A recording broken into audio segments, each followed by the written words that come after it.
በኤርትራ የግዳጅ ውትድርና ወደ ትግራይ መሸጋገሩ ፖለቲካዊና ኢኮኖሚያዊ ቀውስን ሊያባብስ ይችላል ተባለ።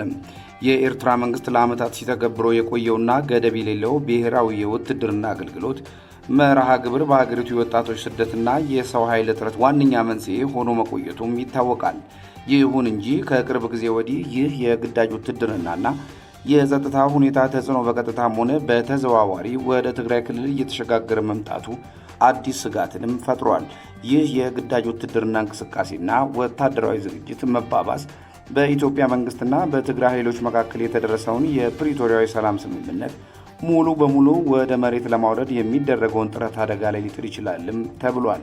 የኤርትራ ወታደራዊ አቋምና በትግራይ አዋሳኝ አካባቢዎች ያለው እንቅስቃሴ በክልሉ ዘላቂ ሰላም እንዳይሰፍንና በነዋሪዎች ዘንድ የጦርነት ስጋት ዳግም እንዲያንዣብብ እያደረገ እንደሆነም እየተነገረ ይገኛል።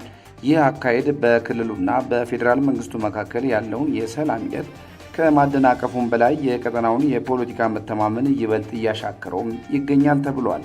ከውትድርናና ከጦርነት ስጋት ለማምለጥ ወጣቶች አካባቢያቸውን ጥለው በስደት መሰደዳቸው በትግራይ አምራች የሆነ ወጣት ኃይል እጥረት እየፈጠረ መሆኑም ተነግሯል።